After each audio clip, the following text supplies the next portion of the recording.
I learned so many things this semester. It was a very valuable semester for me. Some of the main takeaways that I had that I'll touch on is scope and sequence, micro teaching, classroom management, group instruction, and e-moments. I would say the scope and sequence was one of the main things that actually helped me a ton, especially right as I started out teaching in the classes that I had. The scope and sequence helped me really kind of focus in and plan things out in the big perspective, so I kind of knew my timelines of things. That's the first time I had ever really heard about a scope and sequence, and so it just really helped me focus in on what I need to do, and now it's probably one of my more valuable tools. Rather than super detailed unit plans, I kind of like a detailed scope and sequence, and that helps me a lot. And so, along with scope and sequence, unit plans as well, having those being more detailed, that's what I struggle with on some of mine, is just because I don't know my day to day as much because it changes a lot as the students' needs change, and so I generally have a hard time following the unit plans.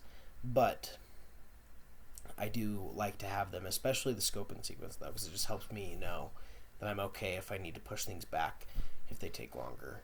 And then with that, the micro teaching, I really benefited from the micro teaching section, seeing all my peers teach, seeing their strategies and like how they liked to do things, and then also I feel like I prepared a lot pretty well for my you micro teachings, and it really helped me focus in and prepare actual things. My last one didn't go as well as I had planned, but the certain parts of that lesson that I did plan out, I feel like I was really confident that I could take the lesson any way I wanted, which in that case it did happen.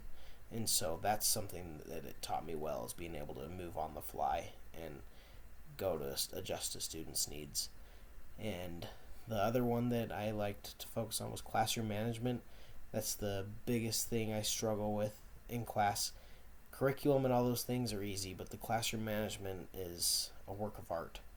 And a lot of the strategies that we talked about, I've started to implement, and they have definitely helped. It's and so that's what I want to keep focusing on. I think that's my main goal right now as an educator, is to improve my classroom management so that the students can effectively learn. And I also enjoyed learning about group instruction. I feel like groups are great, and many times in the shop class, kids work individually, but they also need to work in pairs at times because we have not enough equipment, or certain projects require two people. And so that I really like learning about different type of group instruction and how to make groups and how we can make that more effective rather than just buddy time and to mess around. So that was also good. E-moments were also great, having an arsenal of just many different teaching strategies and opportunities to change things up. I really like the e-moments, and I want to continue to incorporate them to kind of spice up my teaching, change things around so that the students can stay more engaged. So those are just a few of the things that I learned, and I hope to build on those and keep improving on them. So